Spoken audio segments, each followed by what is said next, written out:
Modern technology के अनुसार हम सर्वे का काम कर सकते हैं, लेकिन इसमें मैन पावर, टाइम टेकिंग, ये सब बहुत ज़्यादा लगने की संभावना है।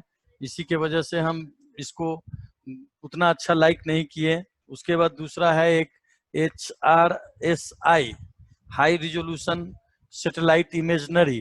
तो हाई रिजोल्यूशन सैटेलाइट इमेजनरी भी मतलब सैटेलाइट के जरिए डेटा को लेकर के, जो data national remote sensing, national remote services centre से प्राप्त की जाती है, क्रय की जाती है, और यह इसरो का एक शाखा है जिसके जरिए परचेज कर करके और उससे भी हम मतलब सैटेलाइट इमेज, ऑर्थोग्राफ इमेज ले करके और उस पर सर्वे का डिजिटाइजेशन का काम हम कर सकते हैं। परंतु इसमें जो एक्यूरेसी है वो एक्यूरेसी मीटर और 50 सेंटीमीटर के आसपास में आती है। आज के डेट में 50 सेंटीमीटर में हो गई है, लेकिन 2-4 साल पहले तक इसमें एक्यूरेसी मीटर में आती थी, प्लस माइनस मीटर में एक्यूरेसी रहती थी। इसीलिए ये टेक्नोलॉजी उतनी अच्छी नहीं थी हम लोगों के लिए। उसके बाद एरियल फोटोग्राफी है। तो एरियल फोटोग्राफी में एक्यूरेसी आप लोग जानते ही हैं कि 10 सेंटीमीटर और 20 सेंटीमीटर के एक्यूरेसी पर मतलब कि एरियल फोटोग्राफी का निर्माण किया गया है। तो इसके लिए NIC, बेल्ट्रॉन और मतलब कि तकनीकी विशेषज्ञ सर्वे ऑफ इंडिया, ये सब के साथ बैठक करके सभी टेक्नोलॉजी पर विचार किया गया।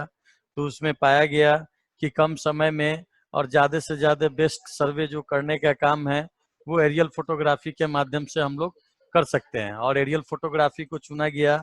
और जितना भी सर्वे मॉडर्न टेक्नोलॉजी से किया जाएगा, सभी सर्वे में ETS और DGPS मशीन की जरूरत पड़ती है, आवश्यकता पड़ती है। एक हुआ कि कंप्लीट ETS DGPS से ही सर्वे किया जाए, एक हुआ कि आंशिक रूप से ETS और DGPS का इस्तेमाल किया जाए। एरियल फोटोग्राफी सर्वे में सबसे पहले हम लोग क्या करते हैं कि एरियल फोटोग्राफी एजेंसी द्वारा, जो 3 एजेंसी को दिया गया है, वो तीनों एजेंसी द्वारा सबसे एयरक्राफ्ट उड़ाने से पहले मतलब कि उसमें कंट्रोल पॉइंट का निर्माण किया गया है। जो कंट्रोल पॉइंट आपका 3 तरह का है, 4 तरह का, जिसको कहते हैं PCP, प्राइमरी कंट्रोल पॉइंट, दूसरा है SCP, सेकेंडरी कंट्रोल पॉइंट, तीसरा है TCP, टर्सरी कंट्रोल पॉइंट। और उसके बाद टर्सरी कंट्रोल पॉइंट को जनरली वही 3 सिवानी पत्थर या 3 सिवाना से आप उसको रिलेट करा सकते हैं, और उसको कह सकते हैं कि वो 3 सिवानी पत्थर जो गांव में होता था पहले, जो 3 विलेज को बांटता है आपस में, उसके जगह पे TCP का यूज किया जाता है। उसके बाद में एक ACP है, एक्जुलरी कंट्रोल पॉइंट। तो वो मुस्तकिल पॉइंट बीच बीच में, गांव के बीच बीच में मुस्तकिल पॉइंट का भी निर्माण किया जाता था, जिससे नक्शे में एक्यूरेसी ज़्यादा हो। तो वो गांव के बीच बीच में हुआ करता था, जहाँ पे सही प्लेस दिखाई देती थी वहाँ पे मुस्तकिल पॉइंट का निर्माण किया जाता था, जिसके स्थान पे एक्जुलरी कंट्रोल पॉइंट बनाने का प्रावधान है। तो TCP जो है वो प्राइमरी कंट्रोल पॉइंट का जो ऑब्जर्वेशन है DGPS की मदद से 72 आवर का है। 72 घंटा DGPS को लगा के स्टैटिक मोड में लगा करके और कोऑर्डिनेट को लेने के लिए हम छोड़ देते हैं 72 घंटा तक। तो 72 घंटा के बाद जो उसका लैटिट्यूड, लॉन्गिट्यूड और एलिवेशन जो हमको प्राप्त होता है वो लगभग एक्यूरेट होता है, और वो में होता है। वो प्राइमरी कंट्रोल पॉइंट के लिए 72 घंटा का हम मतलब ऑब्जर्वेशन करते हैं। उसके बाद सेकेंडरी कंट्रोल पॉइंट के लिए 4 घंटा का ऑब्जर्वेशन अनिवार्य है, और टर्सरी कंट्रोल पॉइंट के लिए 45 मिनट का अनिवार्य है, और एक्जुलरी कंट्रोल पॉइंट के लिए 15-15 मिनट भी हम मतलब DGPS लगा करके और उसका लैटिट्यूड, लॉन्गिट्यूड का ऑब्जर्वेशन कर सकते हैं। एक और चीज इसमें है कि प्राइमरी कंट्रोल पॉइंट को 16-16 किलोमीटर पे बनाने का प्रावधान किया गया है, जबकि सेकेंडरी कंट्रोल पॉइंट को 4-4 किलोमीटर पर, और टर्सरी कंट्रोल पॉइंट को 1-1 किलोमीटर पर, और एक्सिलरी कंट्रोल पॉइंट आवश्यकता अनुसार, यानी कि वो आवश्यकता के अनुसार मैप में अगर हमको 5 जगह चाहिए तो 5 जगह उसका निर्माण कर लेते हैं, 5 जगह उसका निर्माण कर लेते हैं। तो ये इस तरह से मतलब कि प्राइमरी, सेकेंडरी और टर्सरी कंट्रोल पॉइंट एरोप्लेन उड़ाने से पहले वो करता है, और एरोप्लेन उड़ाने के बाद वो मतलब कि जब प्लेन उड़ती है तो उसमें हाई रिजोल्यूशन का कैमरा लगा होता है, और हाई रिजोल्यूशन का कैमरा लगा करके तब प्लेन को उड़ाया जाता है। उसमें क्या है कि एक स्नैप लेने के बाद दूसरा स्नैप लेने के लिए 60% फॉरवर्ड मतलब कि ओवरलैप किया जाता है, और साइड ओवरलैप जो है आपका 30% होता है, ताकि पिक्चर को स्टिचिंग करने में एक्यूरेसी ज़्यादा से ज़्यादा मिल सके। इसलिए हर कंडीशन में एक बार में 40% स्नैप ही उसका आगे की तरफ बढ़ता है, 60% ओवरलैप ही हो जाता है। तो ये फॉरवर्ड ओवरलैप 60%, साइड ओवरलैप 30% के इससे वो कैमरा से वो लिया है, पिक्चर किया है, पिक्चर लिया है, उसके बाद में उसको फिर प्रोसेस करके अर्थो फोटोग्राफ का निर्माण किया है। अर्थो फोटोग्राफ में वो सब सारे कंट्रोल पॉइंट उनके दिखते हैं, तो उस कंट्रोल पॉइंट को चेक करने की बात है कि उस कंट्रोल पॉइंट को हम चेक कैसे करेंगे, है कि नहीं। तो उस कंट्रोल पॉइंट को चेक करने के लिए पहला तो है कि उसका हम ऑर्थो फोटोग्राफ में देख ले कि किस जगह पे ये कंट्रोल पॉइंट है। उसके बाद ग्राउंड में भी जा करके देखें कि क्या उसी स्थान पे कंट्रोल पॉइंट है कि नहीं है, पहला चीज। दूसरा चीज, जो कंट्रोल पॉइंट का वो ऑब्जर्वेशन दे रहे हैं, लैटिट्यूड लॉन्गिट्यूड और ये जो दे रहे हैं, वो कंट्रोल पॉइंट का लैटिट्यूड लॉन्गिट्यूड वहां भी हमको प्राप्त हो रहा है कि नहीं हो रहा है। उसके एक्सपर्ट भी होंगे साथ में, वो डीजीपीएस ले जा करके ऑब्जर्वेशन करा करके और आपको दिखाएंगे कि हाँ ये मतलब कि उतना ही हमारा रीडिंग है जितना रीडिंग हमने आपको दिया है। तो इस तरह से कर करके हम उसका चेकिंग करते हैं, कंट्रोल पॉइंट का चेकिंग करते हैं। प्राइमरी कंट्रोल पॉइंट चेक करेंगे, सेकेंडरी करेंगे, टर्सरी करेंगे, एक्जुलरी कंट्रोल पॉइंट को चेक करेंगे, फिर उसके बाद प्लॉट को चेक करेंगे, नक्शा का जो निर्माण होगा उसको भी हम जांच करेंगे।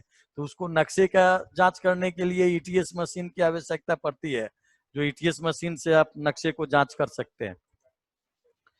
पहले के आदमी कुछ सवाल किए थे हमसे कि मैप में मतलब कि कैसे सेंटीमीटर मीटर में है। तो पहले का जो मैप था वो 16 इंच बराबर 1 माइल, यानी 1 सेंटीमीटर बराबर 39.60 मीटर कहलाता था, यानी 3960 सेंटीमीटर के स्केल पर बनाया गया था। स्केल एक्चुअली क्या होता है, मैप में स्केल वह चीज होता है, स्केल उसको कहते हैं कि बड़े आकृति को हम पेपर पे ड्रॉ नहीं कर सके और पेपर पे हम शोइंग नहीं कर सके। जैसे कोई खेत है, जमीन है, उतना बड़ा पेपर थोड़ी ना रहता है कि 1:1 स्केल में हम उसको उस पर ड्रॉ करके दिखा दें कि इतना लेंथ, इतना लंबाई, इतना चौड़ाई है। तो उसके लिए हम स्केलिंग का यूज करते हैं, और स्केलिंग के जरिए हम एक स्केल बनाते हैं कि जैसे 1 इंच है या 1 सेंटीमीटर है, अगर हम पेपर पे 1 सेंटीमीटर का लाइन खींचते हैं तो 4000 सेंटीमीटर या 40 मीटर हमारा ऑन द स्पॉट जो होगा वो उसको डिनोट करेगा, और उस स्केलिंग को हम पेपर पे शो कर देते हैं।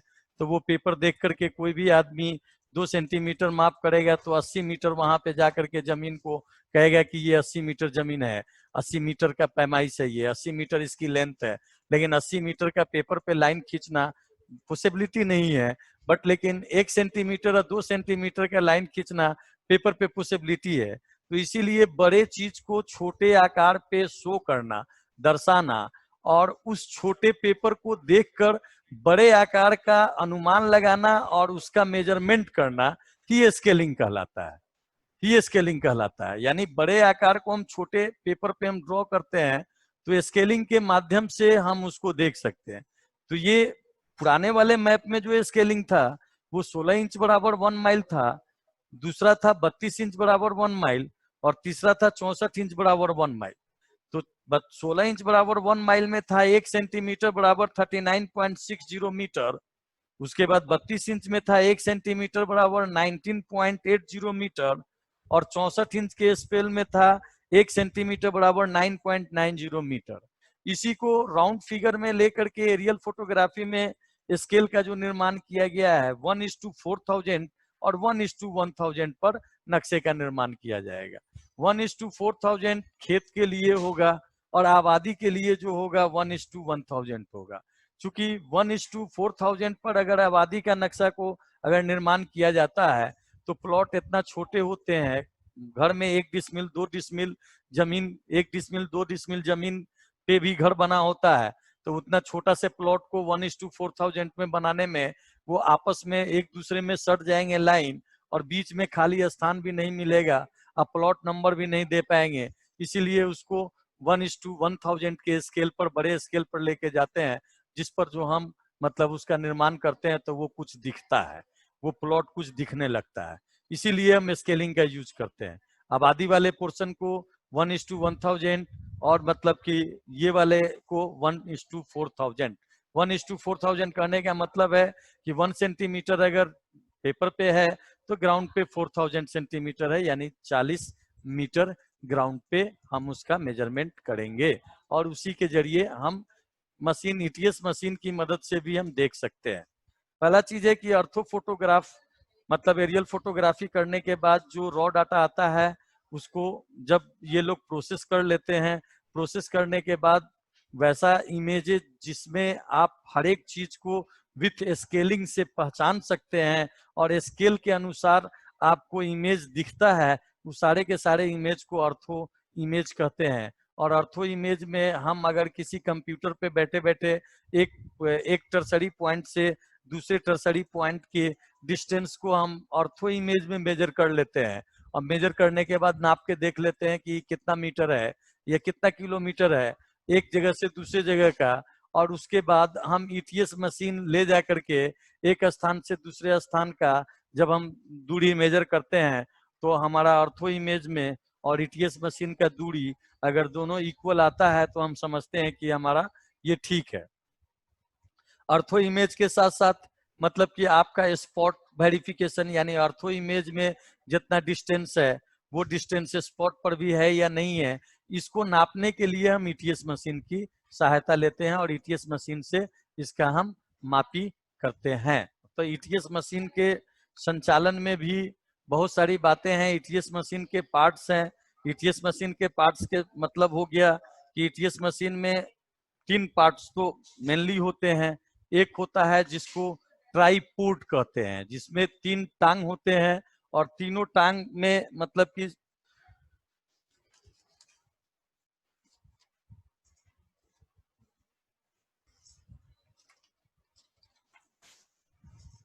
ये देखिए इस टाइप का होता है, शायद आप देख रहे होंगे, ये दिख रहा होगा आपको।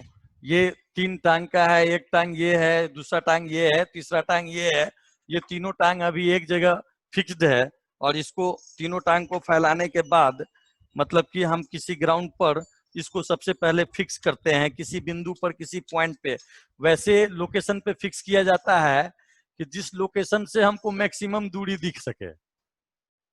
एक चीज हमेशा ध्यान देंगे कि ये ईटीएस मशीन का ट्राइपोर्ट को वैसे लोकेशन पे फिक्स करेंगे जिस जिससे जिससे हमारा मैक्सिमम से मैक्सिमम दूरी हमारा दिख सके, मैक्सिमम एरिया को हम देख सके और मैक्सिमम एरिया को हम कैलकुलेट कर सके एक ही जगह से बैठे बैठे। तो ये हमारा ट्राइपोर्ट है, ये ट्राइपोर्ट है, ये ट्राइपोर्ट दिख रहा होगा आपको, ये ट्राइपोर्ट है।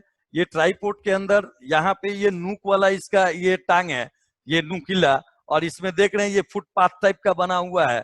तो इस पे चढ़ करके ये नूक वाले को जमीन में अच्छे से हम धंसा देते हैं, यानी कि गाड़ देते हैं। ये हाँ ठीक है ठीक है। ये जो है ये नुक वाला दिख रहा है, ये नुकीला पोर्शन है। ये नुकीला पोर्शन को अच्छे से हम ले जा करके हम जमीन में धंसाने के लिए ये नुकीला पोर्शन बनाया हुआ है। यहाँ पे पैर रख करके इसको प्रेस कर देते हैं ताकि ये जमीन में अच्छे से फिक्स हो सके। और ये जो है ये स्क्रू है, जिस स्क्रू से इसको हम आगे पीछे करके छोटा बड़ा करते हैं, जो दिख रहा होगा ये आपको, ये स्क्रू है। ये स्क्रू से हम आगे पीछे करके छोटा बड़ा टांग को कर सकते हैं इसके, यानी जितनी हमारी हाइट है, जितनी हाइट पे हमको मशीन को लगाना है वो चीज हम लगा सकते हैं। और इसी स्क्रू के सहारे इसको हम टाइट भी कर देते हैं, ये स्क्रू के सहारे टाइट कर देते हैं। उसके बाद देखते हैं इसके बीच में एक चीज देखेंगे आप, इसके बीच में ये जो है देखिए, नहीं दिख रहा है ना, इसके बीच में जो है, इसका बीच वाला जो पोर्शन है इसमें एक स्क्रू है। ये एक स्क्रू है, ये स्क्रू स्लाइडिंग वाला पोर्शन है। ये स्लाइड करके हम इधर से उधर ले जा सकते हैं। इसमें साहुल सूता की मदद से भी हम जिस पॉइंट पे हम मशीन को लगाना चाहते हैं, ऐसे तो अभी तो वीडियो में इसको क्लियर रूप से नहीं दिखा पा रहे हैं हम लोग, लेकिन जब आप प्रैक्टिकल स्थान पे जाएंगे तो क्लियर रूप से इसको देख पाएंगे। तो इसमें एक स्क्रू है जिस स्क्रू की मदद से हम इसके ट्राई बैच को हम कनेक्ट करते हैं, ट्राई बैच।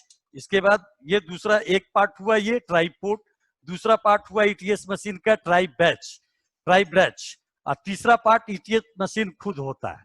तो ये तीनों पार्ट मिल करके तब हम इसको कनेक्ट करते हैं। तो इसके जरिए हम सबसे पहले जिस बिंदु पर जिस ऊंचे स्थान को सेलेक्ट किए हैं उस ऊंचे स्थान पर इसको रख करके और इसके सहारा से हम देखते हैं, इससे देखते हैं अगर जिस बिंदु पे हम लगाए हैं मशीन वो बिंदु अगर दिख जाता है तो इसका मतलब नजरी लेवल से सेंटरिंग हमारा हो गया है, नजरी लेवल से सेंटरिंग हमारा हो गया है।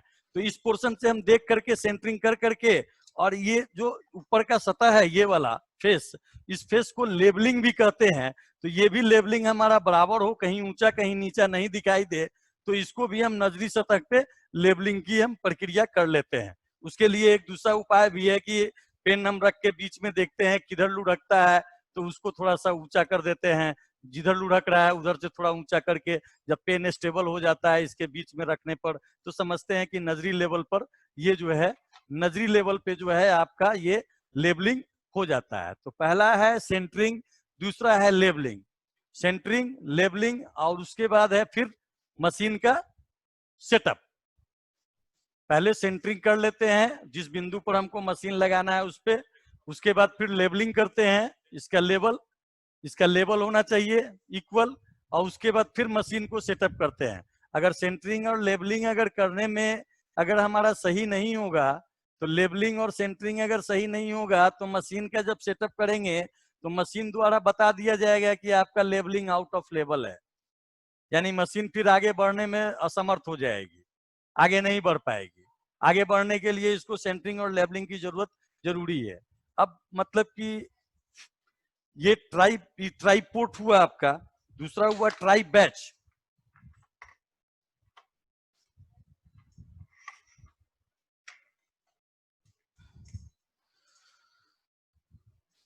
ये ईटीएस मशीन है, इसके अंदर ट्राई ब्रैच लगा होता है। जैसे इसको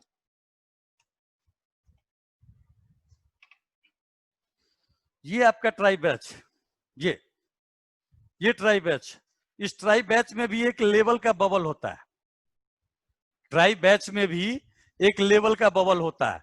इस लेवल के बबल का मतलब यही है कि लेबलिंग मशीन आपका हुआ है कि नहीं हुआ है।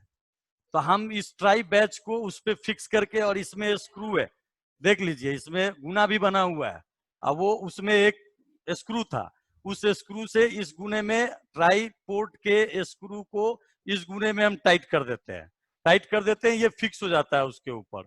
ये जैसे ही फिक्स हो जाता है ट्राई पोर्ट के ऊपर फिक्स हो जाता है, तो फिर हम इसमें लेवल का ये बबल है, यहाँ पे देख रहे हैं आप बबल है, ये बबल को सेंटर में होना चाहिए।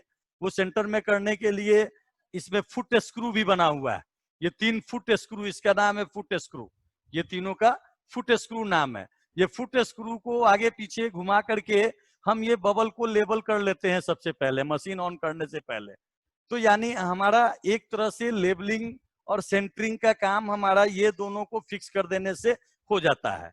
इसी में मशीन को लगाने के लिए, मशीन के स्क्रू, मशीन को टाइट करने के लिए ये बटन दिया गया है। इस बटन को एक वन साइड करते हैं तो मशीन खुल जाता है, सेकंड साइड करते हैं तो मशीन पैक हो जाता है, मतलब बंद हो जाता है, मशीन को सील हो जाता है। इसी के ऊपर हम ईटीएस मशीन इस तरह से,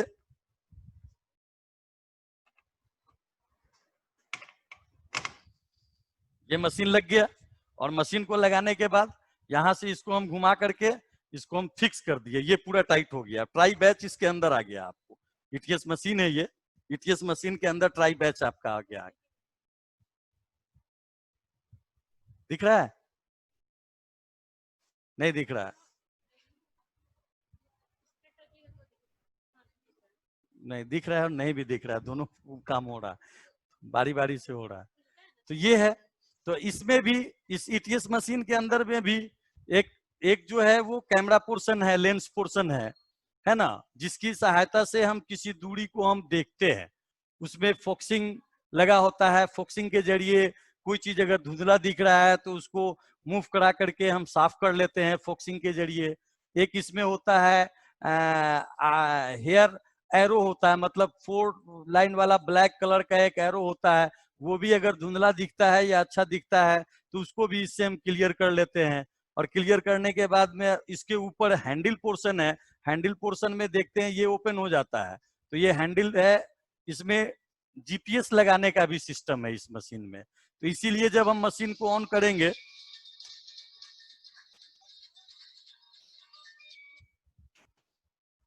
इसीलिए जब इस मशीन को जब हम ऑन करेंगे तो ये मशीन हमसे पूछेगा कि ईटीएस यूज ओनली ईटीएस या डीजीपीएस जीपीएस आल्सो बोथ, यानी कि दोनों यूज करना है या सिर्फ ईटीएस मशीन को यूज करना है। ये मशीन को ऑन करते समय ये बात पूछेगी हमसे कि मशीन ये पूछेगा कि आपको कौन सा यूज करना है। तो अगर हमको जीपीएस भी यूज करना है तो जीपीएस के लिए इसमें और इसमें हम लगा करके जीपीएस भी लगा सकते हैं। हैंडल खोल करके यहाँ पे जीपीएस का सिस्टम है। अगर सिर्फ हमको ईटीएस, एक्चुअली ईटीएस के साथ केवल ईटीएस से यूज करते हैं हम लोग प्राय, क्योंकि हम लोगों के पास जो जीपीएस है वो जीपीएस इसमें फिट होने वाला नहीं है। वो जीपीएस दूसरा जीपीएस होगा तभी वो फिट होगा। हम लोगों के पास गोल वाला जीपीएस है, वो मतलब कि एक रॉड पे फिक्स होता है, उसमें गुना बना रहता है, उसको टाइट कर करके आप फिक्स कर सकते हैं। वो जीपीएस है, उस टाइप का जीपीएस है, लाइका कंपनी का ही है। तो ये टीएस मशीन है जिसका मतलब कि ये है। तो इसमें सबसे पहले है कि इस मशीन में कितने फेस होते हैं। तो 2 फेस, ये हम लोगों के पास 2 फेस वाला मशीन है। 2 फेस कहने का मतलब आप इस साइड से भी और आप उस साइड से भी, दोनों साइड से काम कर सकते हैं। यानी दोनों साइड का आदमी इसके स्क्रीन को देख सकता है। दोनों साइड में अगर स्क्रीन होगा तो वो 2 फेस वाला मशीन कहलाएगा। अगर एक ही साइड में स्क्रीन होगा और एक साइड में स्क्रीन नहीं रहेगा तो वो सिंगल फेस का मशीन कहलाएगा। तो ये डुअल फेस का मशीन है जो हम लोगों के पास है। ईटीएस मशीन हो सकता है एजेंसी के पास जो मशीन मिले वो डिफरेंट कंपनी का भी हो, डिफरेंट कंपनी का हो और उसमें सिंगल फेस भी हो, इसके लिए कोई दिक्कत नहीं है। तो ये डुअल फेस का है, डबल फेस का है। इस मशीन का नाम है TS11, मॉडल जो है TS11 है, लाइका TS11 है। तो ये लाइका TS11 का आज हम लोग सीखेंगे कि इसको कैसे सेटअप किया जाता है। तो अभी तो आप अगर होते साथ में यहाँ पे तो सेटअप करने के लिए भी प्रैक्टिकली हम लोग कर सकते थे, लेकिन अभी मोटा मोटी तौर पर जान लीजिए कि सेटअप करने के लिए क्या क्या मतलब की आवश्यकता पड़ती है। सबसे पहले तो एक पॉइंट की आवश्यकता होगी, जिस पॉइंट पे आप मशीन को लगाना चाहते हैं उस पॉइंट पे आप मशीन को सेंटरिंग करेंगे, लेबलिंग करेंगे। फिर उसके बाद मशीन सेटअप जब करेंगे तो मशीन सेटअप करने के लिए इसमें बटन बहुत सारे हैं। तो पावर बटन जो है आपका, पावर बटन का सिंबल भी बना होता है। अगर आप लोग पावर बटन का सिंबल जानते हैं या कंप्यूटर में देखते हैं, जो भी बटन का पावर का बना होता है, जो जिस पर आप ऑन करते हैं, जो उस पर गोल टाइप का एक लाइन खींचा हुआ जो सिंबल होता है वो पावर के लिए सिंबल होता है। वो सभी जगह वही सिंबल मिलेगा, या कोई भी मशीन हो या कहीं भी हो वो सिंबल वही रहता है, चेंज नहीं होता है। जैसे कंप्यूटर में देखते हैं इंटर कीबोर्ड का, इंटर का जो सिंबल होता है वो इंटर का सिंबल हर जगह वही रहता है। जहां भी कीबोर्ड देखेंगे आप, मोबाइल देखे या कुछ भी देखे, सिंबल वही रहेगा। तो सिंबल से भी हम पहचान सकते हैं कि कौन सा पावर बटन का सिंबल है। तो 2 सेकंड तक पावर बटन को दबाए रखने पर मशीन ऑन हो जाती है।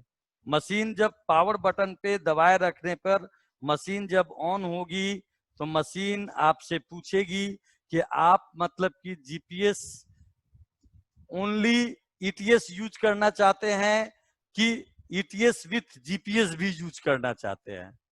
तो हमको सिर्फ ईटीएस मशीन का ईटीएस यूज करना रहता है, इसीलिए हम लिखते हैं कि यूज ईटीएस ओनली, उसी में चेकआउट करते हैं। चेकआउट करने के बाद में F1 बटन होता है या नेक्स्ट बटन होता है, नेक्स्ट भी लिखा रहता है, और उसके नीचे F से लेके F6 तक वो सारे बटन हैं।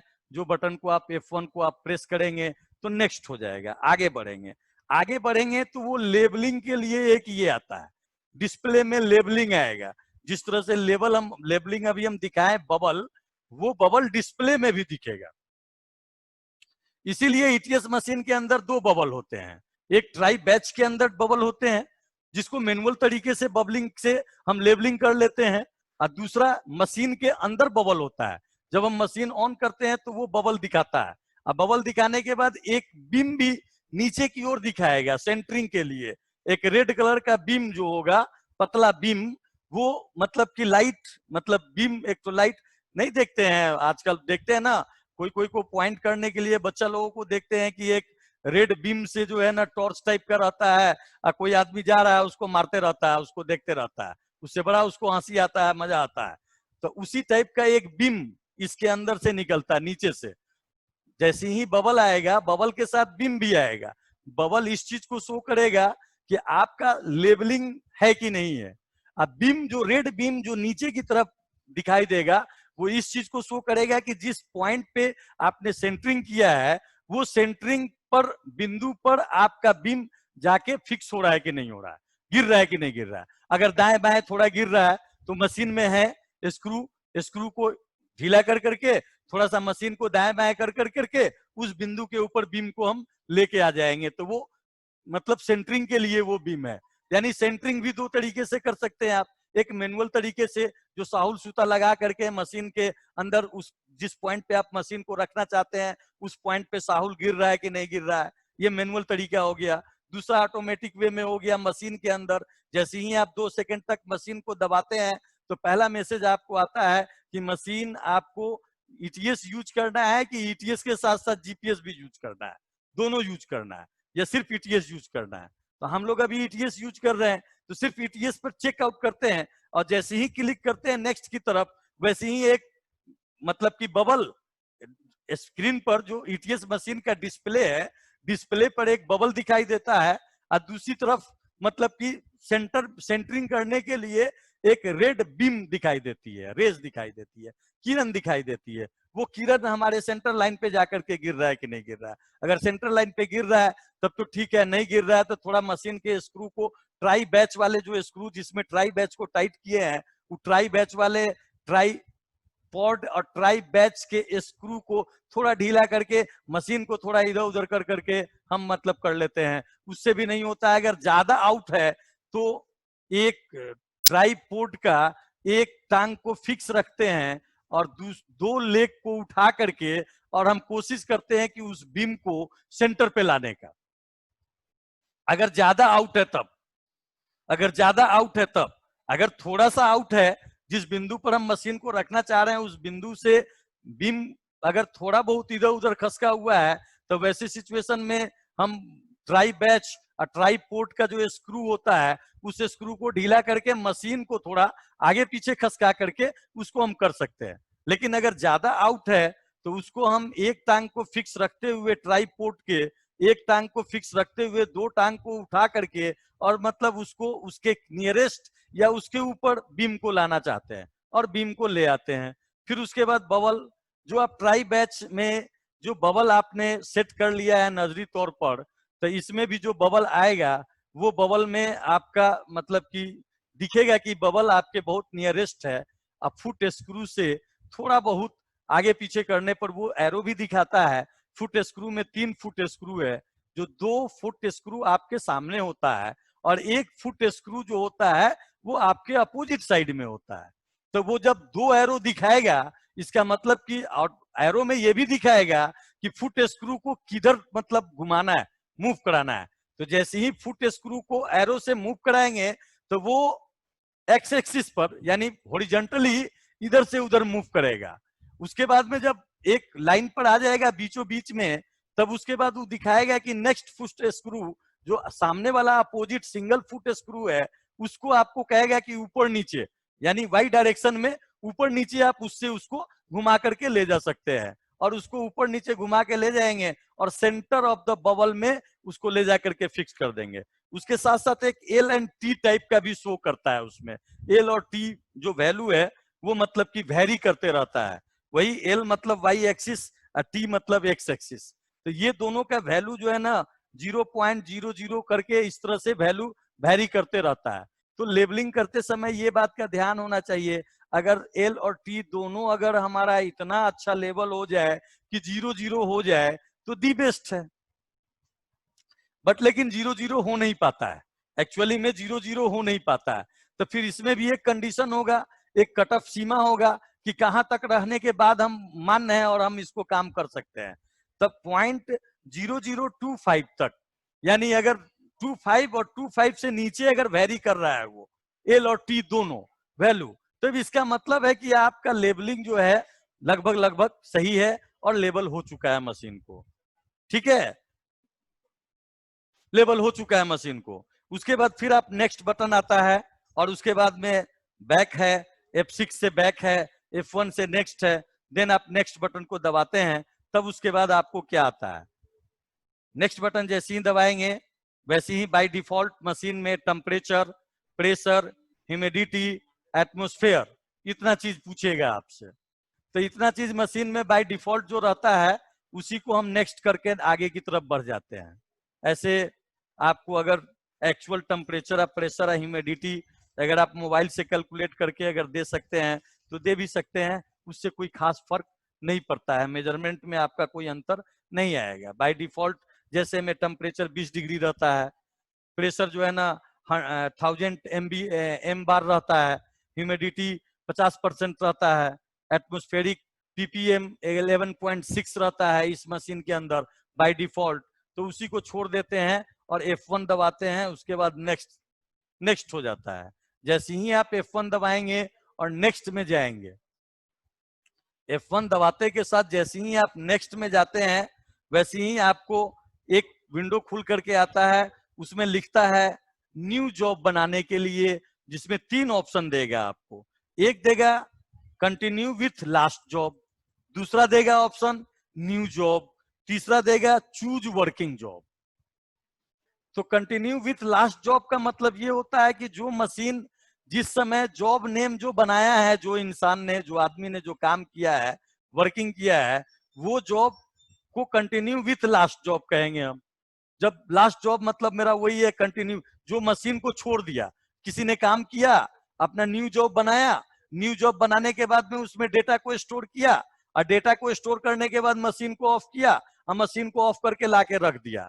तो जैसे ही आप ये वाला विंडो पे जाएंगे, न्यू जॉब वाला विंडो पर, तो उसमें 3 ऑप्शन पूछेगा आपको।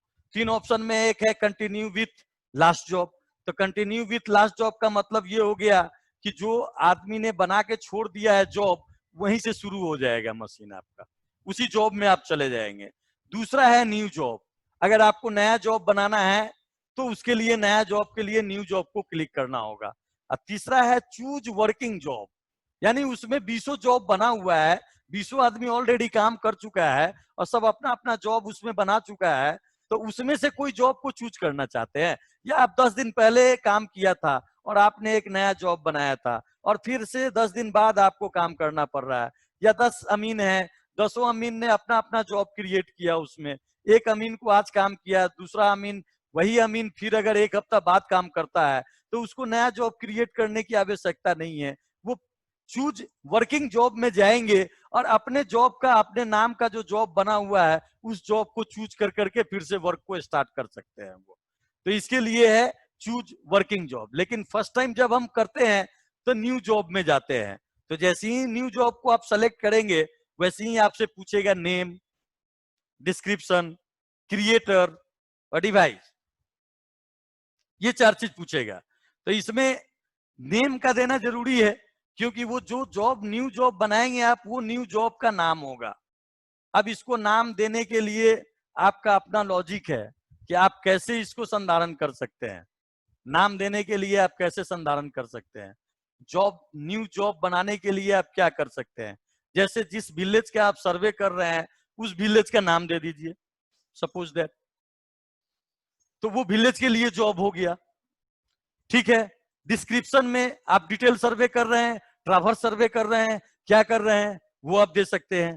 क्रिएटर में यानी कौन क्रिएट कर रहा है, इसको कौन ऑपरेट कर रहा है, कौन हैंडलिंग कर रहा है, मशीन को कौन ऑपरेट कर रहा है, कौन हैंडलिंग कर रहा है, आप अपना नाम दे दीजिए क्रिएटर में। और उसके बाद डिवाइस में है कि डिवाइस के अंदर मेमोरी होता है, एसडी कार्ड है कि मशीन में स्टोर करना है, वो चीज आपसे पूछेगा डिवाइस में। या डिवाइस में टीएस है, TS11, तो TS11 आप दे सकते हैं, या जिस डिवाइस का आप यूज कर रहे हैं वो डिवाइस का नाम दे सकते हैं। उसके बाद में उसको स्टोर का ऑप्शन आता है, F1 में स्टोर कर देते हैं। इस तरह से आपका मशीन के अंदर न्यू जॉब आपका बन जाता है और आपके नाम से एक नया जॉब क्रिएट हो जाता है। नया जॉब जैसे ही क्रिएट हो जाएगा उसके बाद स्क्रीन पे आपको तुरंत अपने आप मशीन जो है ना 4 आइकन वाला स्क्रीन दिखाएगा। एक दिखाएगा गो टू वर्क सेटअप, दूसरा दिखाएगा जॉब एंड डाटा, एक आइकॉन दिखाएगा, 4 गो आइकॉन दिखाएगा। जैसे कंप्यूटर में कैसे आइकॉन रहता है, माई कंप्यूटर है, रिसाइकलिंग बिन है, ये सब होता है ना, बहुत सारा आइकन। मोबाइल में हम ऐप्स सबको कैसे देखते हैं, सब ऐप्स का नाम अलग है, मतलब कि एक्सेल है तो पावर पॉइंट है, तो ये प्ले स्टोर है, तो ये है। उसी तरह से जैसे ही न्यू जॉब आपका क्रिएट हो जाएगा तो न्यू जॉब के बाद मशीन ऑटोमेटिक अपने आप को स्टोर कर कर करके एक 4 गो आइकन वाला डिस्प्ले दिखाएगा आपको। 4 आइकन वाला डिस्प्ले दिखाएगा, जिसमें एक होगा first to go to work वाला, setup, total station, survey and stake points, ये चीज लिखा हुआ रहेगा एक आइकन के ऊपर। दूसरा आइकन में लिखा रहेगा job and data, point management, import and export, वो आइकन रहेगा। तीसरा आइकन रहेगा instrument, setting and status and connection, ये वाला आइकन रहेगा। चौथा आइकन रहेगा user software setting, screen and audio, इस तरह का रहेगा। मतलब ये मतलब कि आइकन रहेगा। तो ये 4 आइकन आपको स्क्रीन पर दिखाई देगा। 4 आइकन में गो टू वर्क को हम सेलेक्ट करते हैं सबसे पहले मशीन सेट करने के लिए। तो गो टू जॉब तो हमारा बन गया, न्यू जॉब बन गया, सेंटरिंग कर लिए, लेबलिंग कर लिए, न्यू जॉब बना लिए। उसके बाद न्यू जॉब बनाने के बाद आप गो टू वर्क में जाते हैं, गो टू वर्क के आइकन पे। और गो टू वर्क के आइकन को जैसे ही हम क्लिक करते हैं, ओके करते हैं, तो उसमें 4-5 ठो आइकन दिखाई देगा। जैसे सेटअप, एक फर्स्ट आइकन सेटअप दिखाई देगा, सेकंड आइकन दिखाई देगा सर्वे, थर्ड आइटम दिखाई देगा स्टेक आउट, फोर्थ आइटम दिखाई देगा सर्वे प्लस प्लस, 5 आइटम दिखाई देगा स्टेक आउट प्लस, 6 आइटम दिखाएगा कोगो, 7th आइटम में दिखाएगा रोड। तो हमको सबसे पहले मशीन को सेटअप करना है, तो सेटअप वाले बॉक्स में जाएंगे। जैसे ही सेटअप बॉक्स में जाएंगे, जैसे ही सेटअप बॉक्स में जाएंगे, वैसे ही प्रेस करेंगे सेटअप को। सेटअप बॉक्स में जैसे ही जाएंगे, वैसे ही सेलेक्ट करके F1 करेंगे, then total station setup method खुलेगा। सेटअप स्टेशन मेथड के सामने, सेटअप मेथड के सामने एक आइकन बना हो, ये एक खाली स्थान जैसा रहता है जिसमें लिखा हुआ रहेगा सेट ओरिएंटेशन। उस पर आप क्लिक करेंगे तो उसमें बहुत सारा चीज है। सेट ओरिएंटेशन है, नॉन बैक साइड आईडी है, मल्टीपुल बैक साइड है, ट्रांसफर हाइट है, रिसेक्शन है, ओरिएंटेशन टू लाइन है। तो उसमें सेट मशीन को सेटअप करने के लिए हम सेट ओरिएंटेशन पे क्लिक करते हैं। सेट ओरिएंटेशन पे जैसे ही रखेंगे आप, F1 दबाएंगे, सेलेक्ट करेंगे सेट ओरिएंटेशन को, प्रेस ओके करेंगे, देन स्टेशन पॉइंट फ्रॉम मांगेगा। स्टेशन पॉइंट फ्रॉम में आप जॉब, बाय डिफॉल्ट जॉब रहता है, उसको आप छेड़छाड़ नहीं करेंगे, उसको जॉब ही रखेंगे। उसमें जॉब में भी एक आइकन बना रहता है, उसको ड्रैग करेंगे तो उसमें भी दिखाएगा inter new point, last use setting, ये दिखाएगा, स्टेशन ये दिखाएगा। लेकिन उससे हमको मतलब नहीं है, हमको मतलब है जॉब से। जॉब उसमें JOB जॉब लिखा हुआ रहेगा। दूसरा जो होगा उसके अंदर, दूसरा जो बारी आएगी दूसरा कॉलम की, वो दूसरा कॉलम में फिर जो वो स्टेशन पॉइंट फ्रॉम रहेगा। पहला कॉलम जो होगा वो स्टेशन पॉइंट फ्रॉम रहेगा, जिसमें आपको जॉब सेलेक्ट करना है। स्टेशन पॉइंट फ्रॉम में जॉब को सेलेक्ट करना है। उसके बाद दूसरे, जब उसके बाद वाला देखेंगे तो उसमें रहेगा जॉब। तो जॉब में रहेगा तो जो जॉब हमने क्रिएट किया है, अभी हमने बताया था इसके पहले, ये 4 आइकन से पहले नया जॉब बनाने के लिए जिसमें creator, job name, device name, ये सब देना था, वो जो जॉब बनाए हैं आप, वो जॉब को यहां से पिकअप करना होगा। वो जॉब आप जैसे ही पिकअप करेंगे, उस पर क्लिक करेंगे, आपको पूरा जॉब दिखाई देगा। जितना सारा जॉब मशीन में बना है, जब से मशीन शुरू हुआ है और उसको डिलीट नहीं किया गया है, वो सारे के सारे मशीन का जॉब जो है वो आपको दिखेगा। उसमें जो आप आज के डेट में जो नया जॉब क्रिएट किए हैं, वो भी नया जॉब भी आपको दिखेगा। वो आप अपने जॉब को उसमें सेलेक्ट करना है जा करके। जैसे ही उस पर क्लिक करेंगे सारा जॉब दिखेगा। जो जॉब आपने क्रिएट किया है वो जॉब पर क्लिक करेंगे, ऑटोमेटिक आपको जॉब दिखने लगेगा।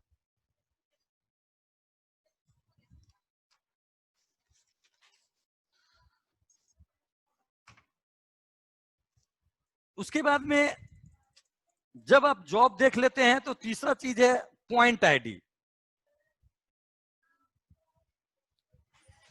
तीसरा पॉइंट है आपका पॉइंट आईडी, ठीक है। तो पॉइंट आईडी पर जैसे ही आप क्लिक करेंगे तो उसमें एक आइकन खुल के आएगा, एक विंडो खुल के आएगा, जिसमें होगा पॉइंट और मैप।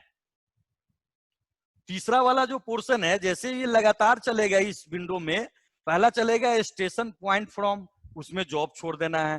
दूसरा रहेगा जॉब, जॉब में जो जॉब हमने क्रिएट किया है उसको चूज करके लाना होगा, सेलेक्ट करके लाना होगा और उसको उसमें डाल देना होगा। तीसरा है आपका पॉइंट आईडी। तो पॉइंट आईडी जैसे ही क्लिक करेंगे आप, पॉइंट आईडी पर जैसे ही क्लिक करेंगे तो उसमें एक विंडो खुल के आएगा जिसमें दिखाएगा पॉइंट और मैप। पॉइंट वाले में जाएंगे, मैप तो अभी हमने डेटा तो लिया नहीं है, डेटा नहीं लिया है इसलिए मैप तो हमको पता नहीं है, अभी मैप तो दिखाएगा नहीं मशीन, न्यू जॉब बनाया है हमने। तो उसमें पॉइंट पे क्लिक करेंगे, पॉइंट वाले ऑप्शन को हाईलाइट करेंगे और उसमें न्यू में जाएंगे, F2 प्रेस करके न्यू जाएंगे। जैसे ही न्यू जाएंगे उसमें पॉइंट आईडी के बारे में मांगेगा। पॉइंट आईडी क्या है आपका, पॉइंट का क्या नाम देना चाहते हैं, ये कौन सा पॉइंट होगा, जिस पॉइंट पे आपने मशीन को सेंटरिंग किया है उस पॉइंट का नाम आपको देना होगा। एक्चुअली सेट ओरिएंटेशन वही कहलाता है, जिस पॉइंट पे आप मशीन को खड़ा करते हैं उस पॉइंट के बारे में उसका नाम, उसका पूरा डिटेल, उसका सब कुछ दे देते हैं तो सेट ओरिएंटेशन कहलाता है। ओरिएंटेशन आपका सेट होता है और उसके साथ अगर आप डायरेक्शन भी दे देते हैं, यानी डायरेक्शन कहने का मतलब कि नॉर्थ डायरेक्शन किधर है उसको बैक साइड आईडी कहते हैं। तो बैक साइड आईडी और ओरिएंटेशन दोनों सेट होने के बाद आपका मशीन सेटअप हो जाता है और मशीन सर्वे के लिए तैयार हो जाता है। तो यहाँ पे जैसे ही F2 पर क्लिक करेंगे न्यू, तो उसमें पॉइंट आईडी में आपको पॉइंट मांगेगा और पॉइंट में मांगेगा, अब इसमें आपको नाम लिखना है स्टेशन का, जिस बिंदु पर आप मशीन को लगाए हैं, जिस बिंदु पर आपको मशीन रखे हैं उस पॉइंट का आप क्या नाम देना चाहते हैं। इसमें विवेक की जरूरत है। सर्वे करने जा रहे हैं, आप जिस गांव का देते हैं स्टेशन बनाते हैं उस गांव का नाम लिख के स्टेशन कर दीजिए, यानी कि ये मेरा स्टेशन है उस गांव का। जो ऊंचे स्थान पर हमने एक पॉइंट को सेलेक्ट किया है, जिस पॉइंट से हमारा बहुत सारा खेत दिख रहा है, जिस पॉइंट पर हमारा 50 सैकड़ों खेत जो है ना दिख रहा है, जिस पॉइंट पे खड़े होके हम सैकड़ों खेत का एरिया, रकबा, लेंथ, पेरीमीटर, खेत का पॉलीगॉन का निकाल सकते हैं, हम उसी जगह पे खड़े खड़े हम। खाली एक आदमी प्रिज्म ले करके सब खेत के आरी पर कोना पे सब पे घूमेगा खाली, और आप मशीन ऑपरेटर जो होंगे, एटीएस ऑपरेटर, वो मतलब कि अमीन साहब सिर्फ एक जगह पे खड़े होंगे, उनके साथ एक असिस्टेंट होगा, वो असिस्टेंट जितना खेत दिखेगा सबके आर पर खाली कोना कोना पर जाकर के आप प्रिज्म को लेकर के खड़ा होना है और यहाँ से डिस्ट करना है और वहां से उसका दूरी ले लेगा, और चारों खेत का चारों कॉर्नर को जब हम जोड़ देंगे तो वो मैप बन जाएगा, और मैप बनने के बाद उसका पेरीमीटर और उसका एरिया भी हम कैलकुलेट कर सकते हैं, इजिली कैलकुलेट कर सकते हैं इसी मशीन में बैठे बैठे ही। सब सेटअप है, कोई पेन एंड पेपर पे काम नहीं करना है, और इसी मशीन से हम उस खेत का प्लॉटिंग कर करके उस खेत का एरिया बता देंगे कि उस खेत का इतना एरिया है, उसका पेरीमीटर इतना है, ये दोनों चीज हम बता देंगे। यही तो इसका ब्यूटी है। नहीं तो पहले क्या था कि चैन फीता ले जा करके और चैन फीता से तब नाप करके तब फिर पेपर पे कैलकुलेशन कर करके तब हम उसका एरिया निकाल पाते थे, जो जो जो कि हमको नहीं करना है, जो कि ये सारा कैलकुलेशन मशीन के अंदर फिट है। तो उस जिस पॉइंट पे आप मशीन को रखते हैं उस पॉइंट का नाम आपसे मशीन मांगता है, तो उसको स्टेशन पॉइंट हम लोग कहते हैं। इसलिए स्टेशन पॉइंट सर्वे के क्रम में कहते हैं कि इस पॉइंट से हमको सैकड़ों मतलब कि पॉलीगॉन जो है ना, सैकड़ों पार्सल हमको दिख रहा है, इसीलिए इसको स्टेशन पॉइंट कह करके उसका नाम दे देते हैं। उसके बाद में उसमें स्टिंग, नॉर्दिंग और एलिवेशन ये तीनों मांगता है। उसके साथ ही साथ वो किसका स्टिंग, नॉर्दिंग, एलिवेशन मांगता है, उसी पॉइंट का मांगता है जिस पॉइंट पे आप मशीन को लगाए हैं। अगर आप कंट्रोल पॉइंट पे सेंटरिंग लेवलिंग किए हैं या टीसीपी पे आप सेंटरिंग लेवलिंग किए हैं, है ना, टीसीपी पे या एससीपी पे, सेकेंडरी कंट्रोल पॉइंट या टर्सरी कंट्रोल पॉइंट पे या एक्जुलरी कंट्रोल पॉइंट पे अगर आप मशीन को सेंटरिंग लेवलिंग कर दिया है, तो वहां पे स्टेशन के नाम के साथ साथ उससे मशीन वाले से आप मतलब कि एजेंसी से आप उस कंट्रोल पॉइंट का स्टिंग, नॉर्थिंग और एलिवेशन भी एक्यूरेट वाला मांग सकते हैं, जो डीजीपीएस के जरिए उसके द्वारा ऑब्जर्वेशन करके निकाला गया स्टिंग, नॉर्थिंग और एलिवेशन है, और उसको आप मशीन के अंदर पुट कर करके अब फिर आप वहां से मतलब कि किसी प्लॉट का मेजरमेंट करना शुरू कर सकते हैं। अदरवाइज वो नहीं भी है तो उससे भी मतलब नहीं है। उस अगर आप एज्यूम करके 1000 ईस्टिंग, 1000 नॉर्थिंग और एलिवेशन में 100 अगर डाल देते हैं तो जिससे भी आप अगर किसी प्लॉट का मेजर करेंगे तो आपका मेजरमेंट में एक्यूरेसी में कोई अंतर नहीं आएगा, एक्यूरेसी में कोई अंतर नहीं आएगा। सिर्फ फर्क इतना ही होगा कि अगर आप जिस पॉइंट पे टर्सरी कंट्रोल पॉइंट पे अगर आपने मशीन को रखा है और टर्सरी कंट्रोल पॉइंट का एक्चुअली लैटिट्यूड, लॉन्गिट्यूड और एलिवेशन को डाल दिया है मशीन में, तो जिस जिस पॉइंट पे आप डिस्टेंस ले रहे हैं उस पॉइंट का ईस्टिंग, नॉर्थिंग और एलिवेशन भी एक्यूरेट रूप से मशीन देगा। बट लेकिन डिस्टेंस कैलकुलेट करने के लिए आप 1000 भी डाल देंगे तो भी वही डिस्टेंस देगा, और अगर एक्चुअल कोऑर्डिनेट भी डाल देंगे तो भी आपको वही डिस्टेंस देगा, उसमें कोई फर्क नहीं पड़ेगा आपको। बात समझ रहे हैं आप लोग? तो उसमें कोई फर्क नहीं पड़ेगा। तो स्टेशन एसटीपी है, स्टेशन पॉइंट बना दिया हमने। स्टेशन पॉइंट बना करके वहां पे अगर हमको मालूम है, अगर हम टीसीपी पर, एसीपी पर या एससीपी पर या पीसीपी पे, primary control point, secondary control point, tertiary control point, auxiliary control point पे मशीन को अगर लगाए हैं और हमको अगर लैटिट्यूड, लॉन्गिट्यूड, एलिवेशन इजिली मालूम है हमको, तो वो पुट कर सकते हैं हम, कोई दिक्कत नहीं है। उसको पुट करने से एक ही फायदा होगा कि जहां पे हम प्रिज्म रखेंगे और सेट डिस्टेंस करेंगे वहां का लैटिट्यूड, लॉन्गिट्यूड भी मशीन दिखा देगा हमको, वहां का लैटिट्यूड, लॉन्गिट्यूड और एलिवेशन भी एक्यूरेट रूप से दिखा देगा। लेकिन डिस्टेंस देखने के लिए वही डिस्टेंस दिखाएगा। अगर हम 1000 और 100 एलिवेशन भी डाल देते हैं तो हमारा डिस्टेंस भी वही दिखाएगा, जो मतलब कि 1000 में दिखाएगा और कोऑर्डिनेट में दिखाएगा। तो यहाँ पे हम लोग एक्चुअली में 1000 और एलिवेशन 100 डाल करके मशीन को आगे बढ़ जाते हैं और F1 करके स्टोर कर देते हैं। उसके बाद F1 बटन आता है, उससे हम स्टोर कर देते हैं। जैसे ही हम स्टोर कर देते हैं यानी पॉइंट आईडी जो है ना, पॉइंट का नाम क्रिएट हो जाता है। उसके बाद इंस्ट्रूमेंट हाइट, चौथा ऑप्शन उसका है। 3 ऑप्शन हुआ ना, एक हुआ आपका स्टेशन पॉइंट फ्रॉम, उसमें जॉब रखना है। दूसरा हुआ आपका जॉब, जिसमें आपने जॉब नया बनाया है उसको रखना है। तीसरा हुआ पॉइंट आईडी। अब पॉइंट आईडी के अंदर आपका इतना चीज है, न्यू में गए, पॉइंट में गए, पॉइंट का आईडी का नाम दिए, easting, wasting, easting, northing, elevation दिए, फिर उसको स्टोर किए। उसके बाद में चौथा है इंस्ट्रूमेंट हाइट। इंस्ट्रूमेंट का हाइट, इंस्ट्रूमेंट का हाइट मेजर करने के लिए आपका प्रिज्म भी है। यहाँ पे प्रिज्म से भी माप लेते हैं अगर आपके पास स्केल वगैरह नहीं है तो। इंस्ट्रूमेंट हाइट का मतलब हो गया कि जिस पर आप इंस्ट्रूमेंट लगाते हैं वही आपका इंस्ट्रूमेंट हाइट है। ये आपका प्रिज्म है। इस प्रिज्म में देख रहे हैं आप, यहाँ पे ये कट पोर्शन है एक, यहाँ पे ये कट पोर्शन है, ये कट पोर्शन है। और एक मशीन में डॉट बना हुआ है। एक मशीन जो ईटीएस मशीन है, ये वाला जो अभी दिखाए, प्रैक्टिकल होता तो ज्यादा बेहतर समझ में आता, लेकिन चूंकि ये वीडियो क्लासेस है इसमें मशीन बड़ा है, नहीं समझ में आएगा उतना। लेकिन यहाँ पे एक बिंदु है, डॉट है। इस डॉट को इस प्रिज्म के कट से हम फिक्स कर देंगे, और फिक्स करने के बाद इस प्रिज्म के अंदर ये स्केल है, ये मेजरमेंट है। इसके अंदर प्रिज्म के अंदर ये जो रॉड है, इस रॉड के अंदर मेजरमेंट है। ये रॉड का मेजरमेंट जैसे 1.55 मीटर हुआ, ये है ना, इसको 155 लिखे हुआ है, यानी 155 क्या है, सेंटीमीटर है, तभी तो 1.55 मीटर होगा, है कि नहीं। तो ये चीज है, तो इसको फिक्स कर ले। ये जहां पे ये खत्म होता है, जैसे ये है, इसको हम ये देखिए, ये यहाँ पे है, जैसे यहाँ पे ये कट मार्क, ये एक तो निशान बना हुआ है, इस निशान को हम यहाँ पे फिक्स कर दिए। तो यहाँ से हम देख रहे हैं कि 1.160 है, यानी 160 cm है, यानी 1.6 मीटर है। यानी इसका यहाँ से और जमीन तक का दूरी, मतलब कि ऊंचाई जो है इसका 1.6 मीटर है।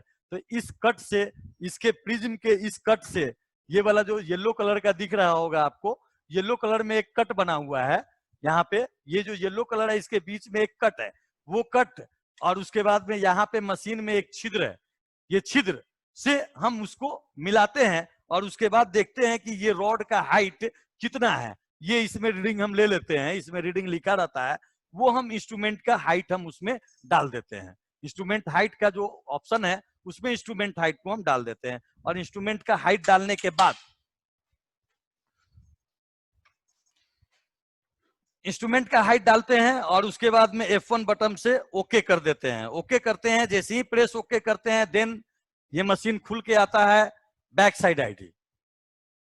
अब बैक साइड आईडी के लिए ये कहता है, बैक साइड आईडी का मतलब होता है कि डायरेक्शन। अगर आप नॉर्थ डायरेक्शन में बैक साइड आईडी को फिक्स करते हैं तो उसमें बैक साइड आईडी का एंगल 0 0 ही रहेगा। जैसे ही एंटी क्लॉकवाइज मूव करते हैं वैसे ही एंगल उसका चेंज होने लगता है। यानी वेस्ट में जाएंगे तो 90 डिग्री, उसके बाद वेस्ट के बाद क्या है, साउथ में जाएंगे तो मतलब आपका 180 डिग्री, और उसके बाद ईस्ट में जाएंगे तो 270 डिग्री। इस तरह से एंटी क्लॉकवाइज मूव करेंगे। ऐसे भी एंटी क्लॉकवाइज जब कोई चीज मूव करता है तो वो पॉजिटिव एंगल का निर्माण करता है, और जब क्लॉकवाइज कोई चीज मूव करता है तो वो निगेटिव एंगल का निर्माण करता है। अगर सेंटर पॉइंट से कोई चीज एंटी क्लॉक में मूव कर रहा है तो वो पॉजिटिव, और क्लॉकवाइज मूव कर रहा है तो निगेटिव एंगल का निर्माण करता है, माइनस एंगल का निर्माण करता है। ये हम लोग ट्रिगो में पढ़े हैं, जब हम पढ़ते थे 10+2 में, तो उसमें ये चीज पढ़ा है हमने। आप लोगों ने भी पढ़ा होगा इस चीज को। तो उसी तरह से है, बैक साइड आईडी में डायरेक्शन है। अगर हम वेस्ट के डायरेक्शन में सो फिट करेंगे बैक साइड आईडी को तो उसको 90 डिग्री देना पड़ेगा हमको। अगर नॉर्थ के डायरेक्शन में हम देंगे तो उसको 0 0 डिग्री एंगल देना पड़ेगा। जो एंगल का एक कॉलम लिखा रहता है उस एंगल में हम जा करके क्लिक कर करके 0 0 डिग्री दे सकते हैं। और अगर उसी तरह से ईस्ट में जाएंगे तो हम 270 डिग्री लिख करके उसको हम देंगे, और उसके बाद बैक साइड आईडी को फिट कर देते हैं। Actually back side ID north ही डायरेक्शन में 0 0 करके ही सेट करने में ज्यादा फायदा होता है, और वही मेन प्रायः मतलब आदमी यूज करते हैं। क्योंकि नक्शे में भी नक्शा का जो टॉप सिरा होता है वो नॉर्थ कहलाता है, और बॉटम सिरा जो होता है वो साउथ कहलाता है नक्शे का। ठीक है ना। नक्शे का जो टॉप सिरा होता है, नक्शा जैसे लिखा हुआ है, जैसे में कोई चीज है, ये चीज है, ये किताब है, ये किताब जो लिखा हुआ है, तो इसमें सिंपल सी बात है कि इस किताब में जो लिखे हुए हैं, तो ये किताब ऐसे रखेंगे तो ये सीधा है हमारा। तो always this is the north. ये जो बुक है इसमें जो लिखा हुआ है, ये लिखा हुआ अपसाइड वाला जो है ना, नॉर्थ है इसका। ये हमेशा मैप में यही पहचान है। अगर नॉर्थ पोल अगर नहीं बना है, नॉर्थ पोल का सिंबल भी होता है नक्शे में, अगर नहीं बना है तो नंबर जैसे लिखा हुआ है 2, तो 2 जो लिखा हुआ है तो 2 का टॉप वाला जो सिरा है उस डायरेक्शन में नॉर्थ है। ठीक है। और बॉटम वाला जो है वो नॉर्थ है ऊपर, तो नीचे वाला साउथ है। यह स्पष्ट है। अब फिर नॉर्थ के लेफ्ट साइड में आप जोड़ लीजिए ईस्ट वेस्ट, मतलब आपको आ जाएगा। ठीक है। तो ये चीज है। तो नॉर्थ डायरेक्शन में ही रखते हैं उसको, और नॉर्थ डायरेक्शन में रखने के बाद हम बैक साइड आईडी को नॉर्थ डायरेक्शन में रखते हैं। उसके बाद नॉर्थ साइड डायरेक्शन में रखने के बाद टारगेट हाइट पूछता है, यानी कि जहां पे आप मतलब बैक साइड आईडी फिट कर रहे हैं नॉर्थ डायरेक्शन में, वहां प्रिज्म भी ले जाना पड़ता है। अब प्रिज्म ले जा करके वहां प्रिज्म को खड़ा करना पड़ता है। और ये आपको माइक्रोस्कोप जो आपका पोर्शन है, ये माइक्रोस्कोप वाला ईटीएस का जो पोर्शन है, उससे फोकसिंग से और उसके जरिए हम प्रिज्म को देखते हैं। प्रिज्म को देखने के बाद में उसको सेंटर में लाते हैं फोकसिंग के, और सेंटर में ला करके वहां पे डिस्टेंस होता है एक, तो डिस्टेंस हम डिस्ट करते हैं। डिस्ट करते हैं तो जहां पे हम प्रिज्म को रखा है और जहां पे स्टेशन बनाए हैं उससे उसका दूरी का भी पता चल जाता है, और उसके बाद उसको सेट कर देते हैं तो मशीन लिखता है सेट ओरिएंटेशन, मतलब कि कंप्लीट हो गया आपका।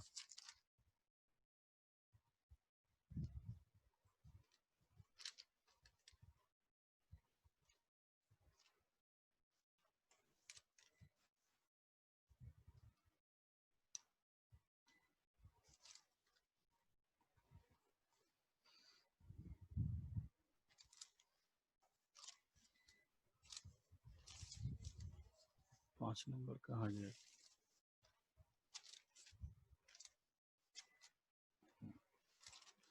देन मैसेज में एक मैसेज आता है कि मैसेज में आता है कि orientation and back side ID station and orientation has been set successfully. ये चीज मशीन में दे देता है। जब हम टारगेट हाइट को दे देते हैं, उसका टारगेट हाइट भी देते हैं और उसका प्रिज्म को देख करके ये दे देते हैं।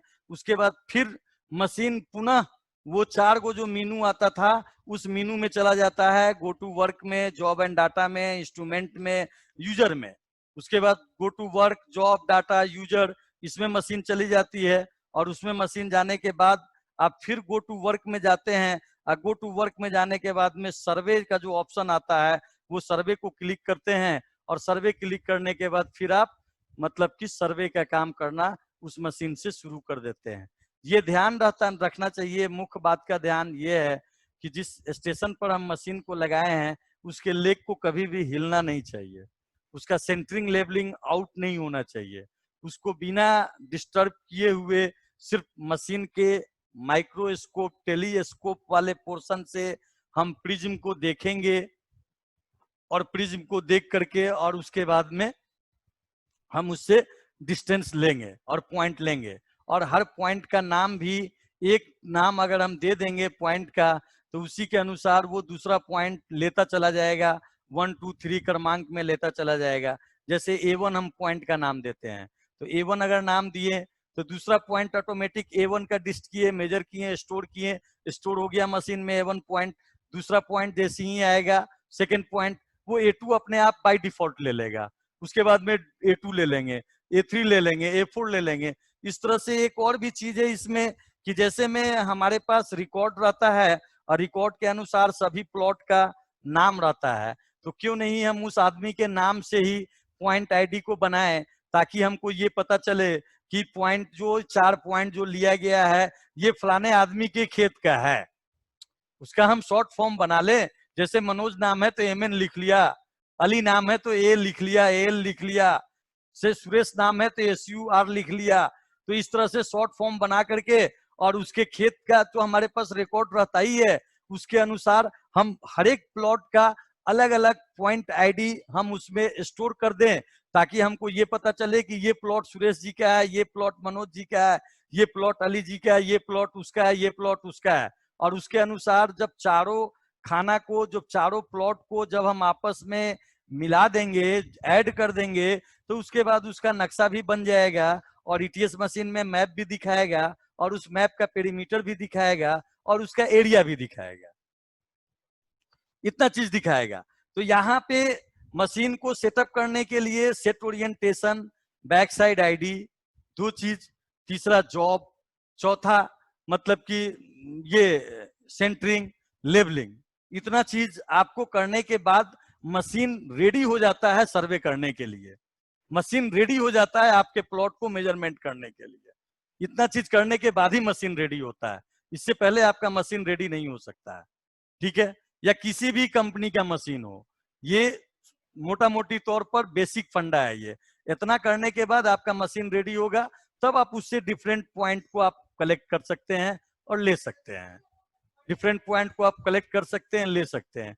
इसी तरह से और इसके बाद जब आप पॉइंट ले लेते हैं तो उसका रकबा भी निकालने के लिए इसमें F8 बटन है। हो सकता है अदर मशीन में दूसरा बटन हो, लाइका मशीन में F8 बटन है, फंक्शन की जो है F8, जिसको आप क्लिक करेंगे F8 को, तब उससे आप मतलब कि रकबा ले सकते हैं F8 बटन से। तो F8 बटन को जैसे ही क्लिक करेंगे तो उसी एक विंडो खुल के आएगा, जिस विंडो में आपका point, line, area, image, scan और मैप आएगा।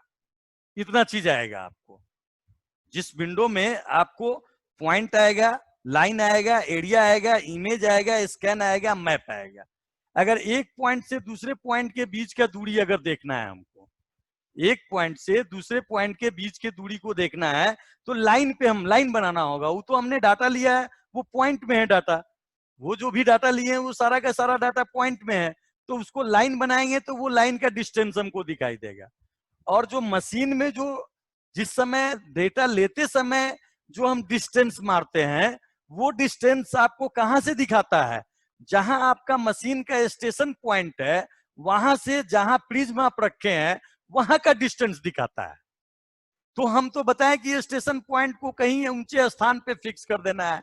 अब वहां से हमने 4 पॉइंट लिया, चारों पॉइंट का डिस्टेंस स्टेशन पॉइंट से मशीन तो दिखा दिया, बट लेकिन रिलेटेड पॉइंट से वो एक पॉलीगॉन का चारों पॉइंट 1 2 3 4, ये चारों पॉइंट को जब हम कनेक्ट करेंगे तो एक पॉलीगॉन बनेगा। तो अगर हम पॉइंट 1 से पॉइंट 2 का डिस्टेंस अगर देखना चाहें तो उसके लिए मशीन में F8 बटन दबा करके लाइन में जाएंगे। लाइन में पहले लाइन में एक लाइन का नाम दे देंगे, लाइन का कुछ भी नाम दे देंगे, जैसे लाइन 001 मशीन बाय डिफॉल्ट लेता है।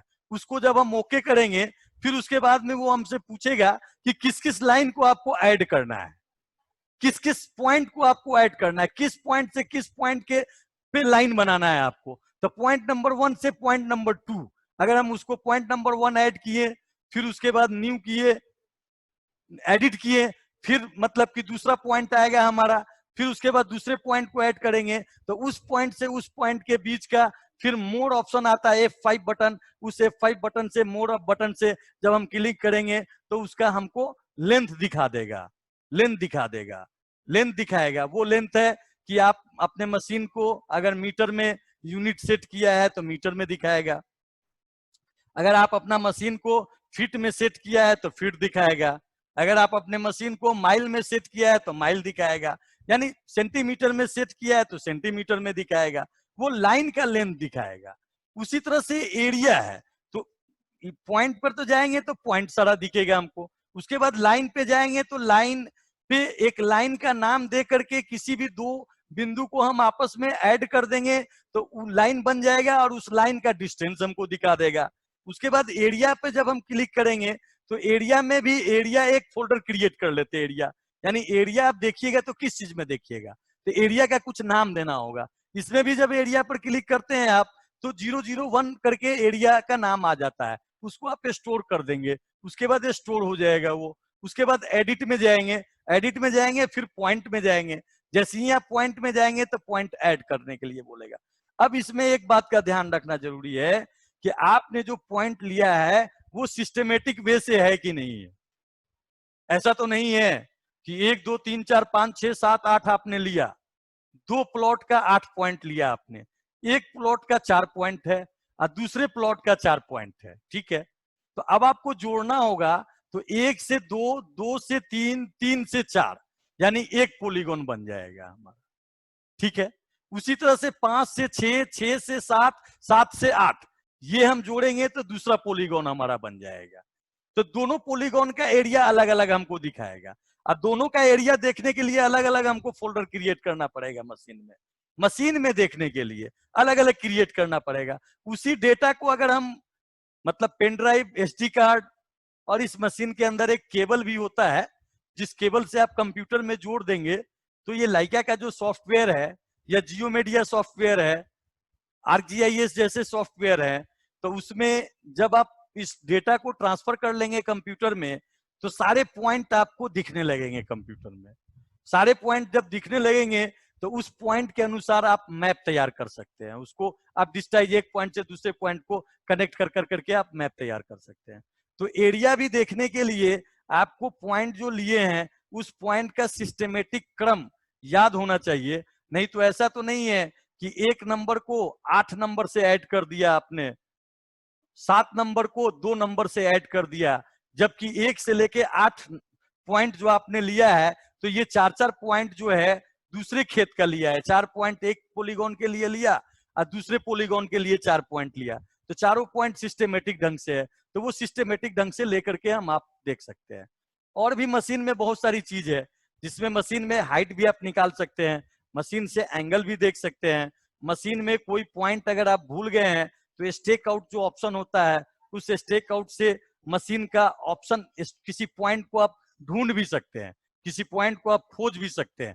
तो ये लाई के मोबाइल है, समझ लीजिए कि मोबाइल है, मोबाइल में सिर्फ हमको जितना उसको यूज करेंगे हम उतना ही ज्यादा उसके एक्सपर्टीज बनेंगे और उतना ही उसमें फीचर है और उस सारे फीचर को, इनफाइनाइट फीचर को हम यूज कर पाएंगे। लेकिन मोटा मोटी तौर पर जो बेसिक फीचर है, मशीन को सेटअप करना, सेंटरिंग करना, लेवलिंग करना, एरिया देखना, लाइन का डिस्टेंस देखना, ये सब चीज पर हम लोगों ने बात किया है और ये सब चीज को हम लोगों ने ये किया है।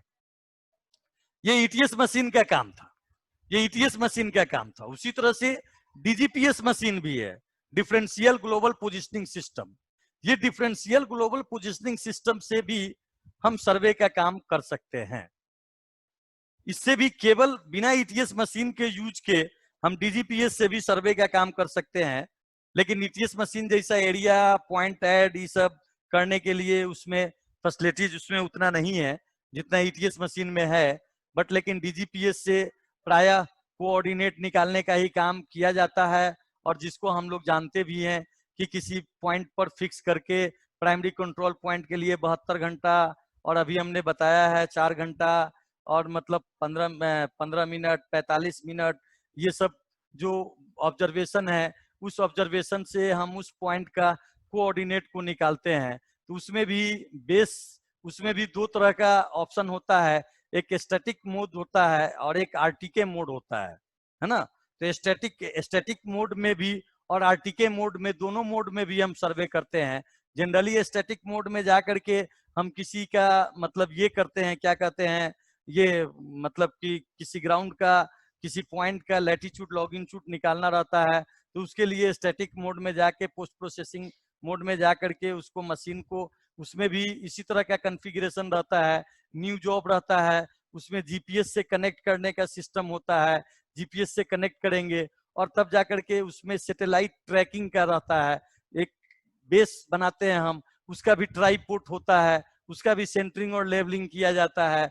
जीपीएस का भी जिस तरह से हम टीएस मशीन का सेंटरिंग लेवलिंग करते हैं, सेम जीपीएस मशीन का भी, डीजीपीएस मशीन का भी सेंटरिंग लेवलिंग वैसे ही 3 टंग का ट्राइपोर्ट, ट्राई बैच, और उस पर एक मतलब कि एक स्टैंड होता है, जिस स्टैंड में आप जीपीएस एंटीना जिसको कहते हैं, डीजीपीएस एंटीना रिसीवर जिसको कहते हैं, वो रिसीवर को उसमें है कि गुना बना हुआ है, उस गुना में घुमा घुमा करके आप उसको टाइट कर देते हैं। टाइट करने के बाद उस जीपीएस मशीन के अंदर भी बैटरी लगाने का पोर्शन है, जिस तरह से ईटीएस मशीन में भी बैटरी लगता है।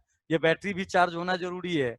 बैटरी आपको 12 घंटा 14 घंटा तक चलेगा एक बैटरी, उसके बाद फिर उसको 3-4 घंटा तक चार्ज करना होगा।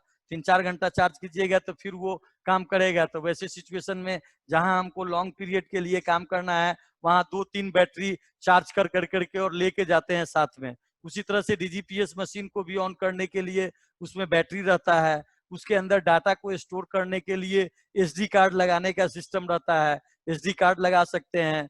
फिर उसके अंदर भी कनेक्टर होता है, जिस कनेक्टर से आप मतलब कि एसडी कार्ड रॉबर में भी, मतलब कंट्रोलर में भी यूज कर सकते हैं। एक तो बेस हो गया एंटीना जो रिसीवर होता है, और दूसरा उसके साथ एक कंट्रोलर अलग से आता है, मोबाइल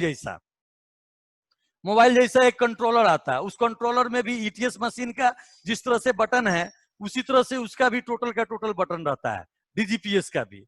तो स्टैटिक मोड में डीजीपीएस को किसी बिंदु पर सेंटरिंग लेवलिंग कर करके और उसका कॉन्फ़िगरेशन कर करके ये देखेंगे कि जब मशीन को ऑन करेंगे और कंट्रोलर से जब कंट्रोलर का सेटिंग कर देंगे, तो उसमें प्राय ये देखना होगा हमको कि 4 सैटेलाइट से ज्यादा ट्रैक हो रहा है कि नहीं हो रहा है।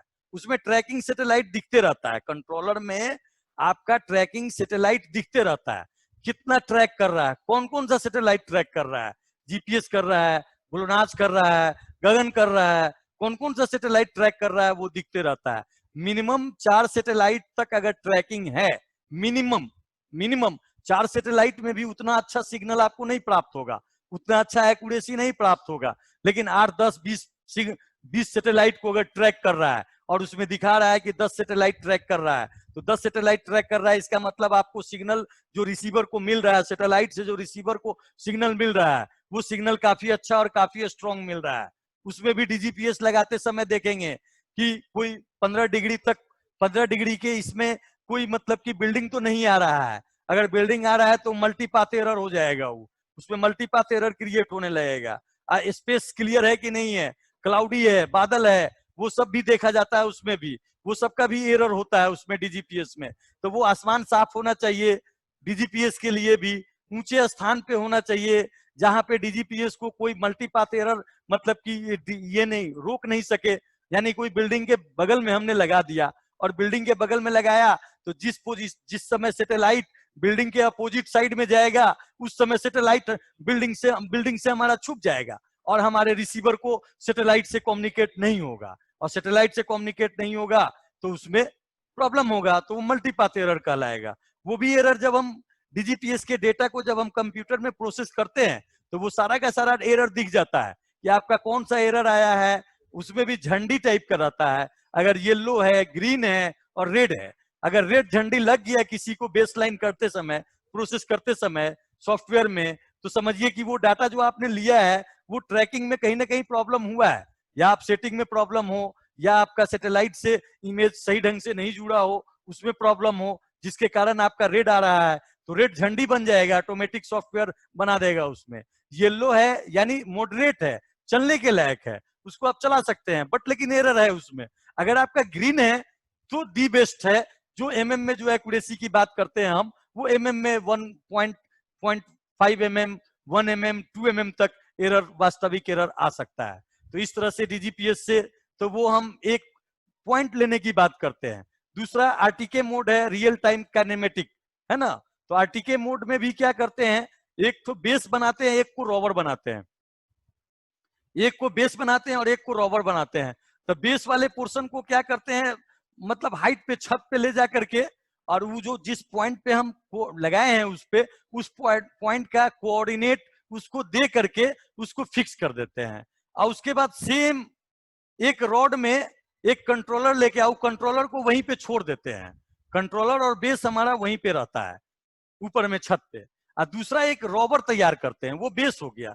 दूसरा एक रोवर तैयार करते हैं, रोवर को एक अलग डंटे में लेकर के, एक रॉड में लेकर के, और उसमें भी जीपीएस एंटीना जैसा सेम गोल रहता है, उसको फिक्स कर देते हैं, घुमा करके नट बोल्ट से टाइट कर देते हैं। और उसके बाद रोवर का भी सेटिंग कंट्रोलर से कर देते हैं, और रोवर के सेटिंग को बेस से कनेक्ट कर देते हैं हम। उसमें सेटिंग होता है, प्रैक्टिकल होते तो आप लोग देखते तो ज्यादा अच्छा होता। तो उसको सेटिंग को हम सेट कर देते हैं, और रोवर से सेट करने के बाद अब उसको ले करके हम 30 मीटर तक के दूरी में, 30 किलोमीटर तक, 30 मीटर कर रहे हैं, सॉरी, 30 किलोमीटर तक के दूरी में रोवर को लेके जिस जिस पॉइंट पे हम 10 सेकंड के लिए स्टे करेंगे, और उसमें भी एक बबल लगा रहता है, यानी सीधा रॉड रखने के लिए बबल सेंटर में होना चाहिए। अगर रॉड सीधा नहीं है तो बबल सेंटर में नहीं होगा। तो सीधा रॉड को रख करके 10 सेकंड रुकते हैं, और कंट्रोलर में क्लिक करते हैं, बटन दबाते हैं ओके का, और वहां का लैटिट्यूड, लॉन्गिट्यूड और वहां का पॉइंट उसमें रिकॉर्ड हो जाता है। फिर दूसरे स्पॉट पे जाते हैं, फिर 10 सेकंड रुकते हैं, और फिर 10 सेकंड रुकने के बाद रोवर को क्लिक करते हैं, और उसके बाद फिर वहां पे जो हमारा जो है, मतलब वहां का पॉइंट जो है ना, उसमें रिकॉर्ड हो जाता है। इस तरह से हम जहां जहां 30 किलोमीटर तक के दायरे में जहां जहां हम घूमेंगे, उस बेस की सहायता से, जो बेस में हमने लैटिट्यूड लॉन्गिट्यूड डाला है वो कितना एक्यूरेट है, उस एक्यूरेसी के हिसाब से जहां जहां हम रोवर को लेके घूमेंगे, वहां वहां का हम पॉइंट ले सकते हैं। और मतलब कि पॉइंट ले करके, और उसको हम एक पॉइंट को दूसरे पॉइंट से कंप्यूटर में ऐड कर करके उसका डिस्टेंस, उसका लैटिट्यूड, उसका लॉन्गिट्यूड, उसका एलिवेशन और उसका सब कुछ हम देख सकते हैं, और उसकी जांच पड़ताल कर सकते हैं। ये हमारा डीजीपीएस का काम करने का तरीका है, और डीजीपीएस इस प्रकार काम करता है। और ईटीएस मशीन में यही है कि ईटीएस मशीन सैटेलाइट से नहीं जुड़ा होता है, सैटेलाइट से नहीं जुड़ा होता है। ईटीएस मशीन में जो डेटा हम फीड कर देते हैं उसी के अनुसार वो काम करता है। डीजीपीएस में क्या है कि डीजीपीएस सैटेलाइट से जुड़ा हुआ रहता है, और बेस को रोवर हम ले जा करके, बेस रोवर बना करके जिस जिस पॉइंट पे जाएंगे उस पॉइंट का हमको 10 सेकेंड में हम उसको रीडिंग उसका ले सकते हैं, और उस पॉइंट को ले सकते हैं, और उस पॉइंट को ला करके कंप्यूटर में प्रोसेस कर करके उसको डिफरेंट स्केल पर हम मैप भी तैयार कर सकते हैं।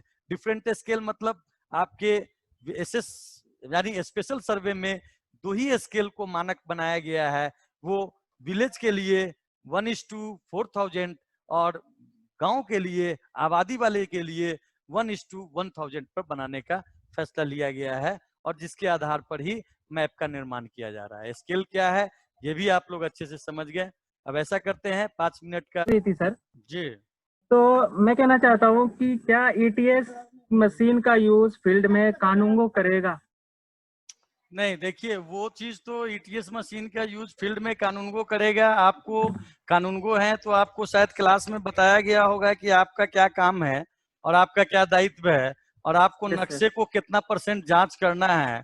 तो उसको जांच कर, उतना % तो जांच करने के लिए आपको अमीन के साथ फील्ड में जाना ही पड़ेगा।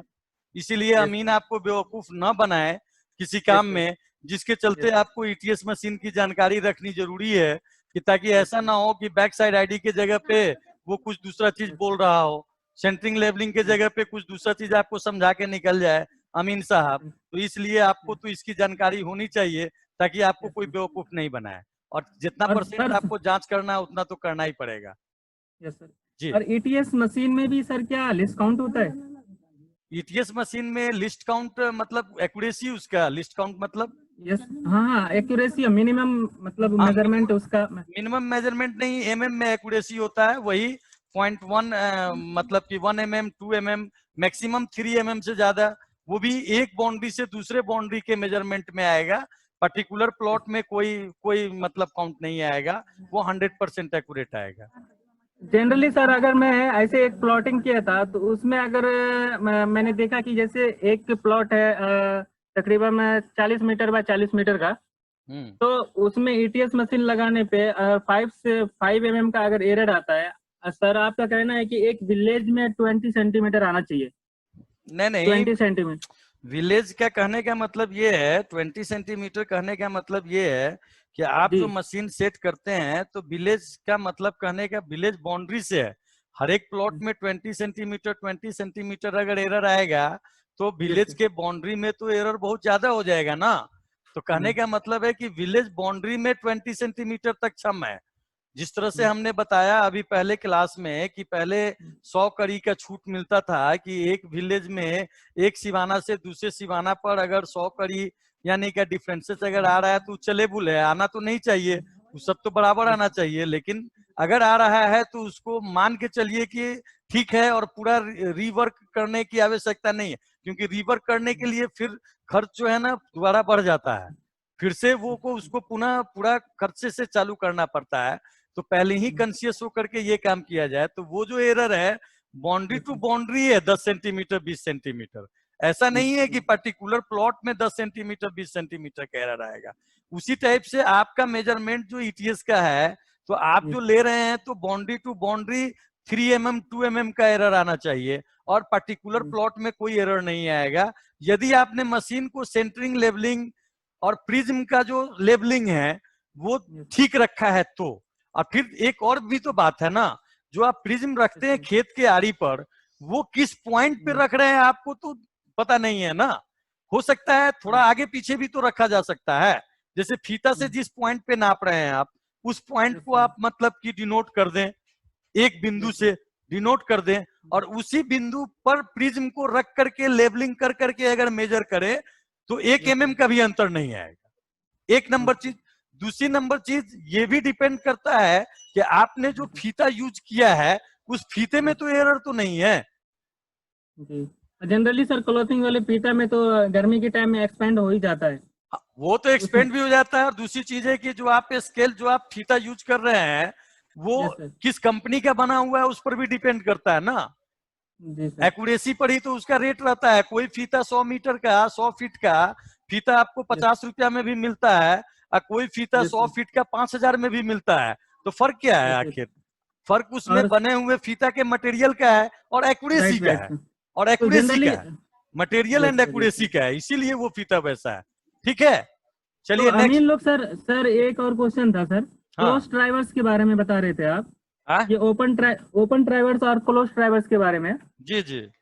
तो सर ये क्लोज ड्राइवर्स और ओपन ड्राइवर्स का क्या पहले मैपिंग हुआ था क्या सर, ये रीजनल सर्वे और कैडेस्ट्रियल सर्वे के रिगार्डिंग में, जब कैडेस्ट्रल सर्वे स्पेशल के सर्वे नहीं आया था? स्पेशल सर्वे नहीं आया था, तो आप उस समय क्लास में शायद नहीं रहे होंगे। हमने हाँ बताया हाँ, है कि जो पूरे गांव का विलेज का बाउंड्री फिक्स किया हुआ कैडेस्ट्रल हम्म, सर्वे में ही फिक्स कर दिया गया था। तो कैडेस्ट्रल सर्वे में फिक्स करते समय बाउंड्री बनाने मतलब है कि क्लोज ट्रावर्स हो गया वो। तो सर ये क्लोज ड्राइवर्स जो है, क्लोज ड्राइवर्स से एग्जैक्ट मतलब एरिया में कंसीडर हो जाता है सर विलेज का एरिया, जैसे प्लेन टेबल के जरिए?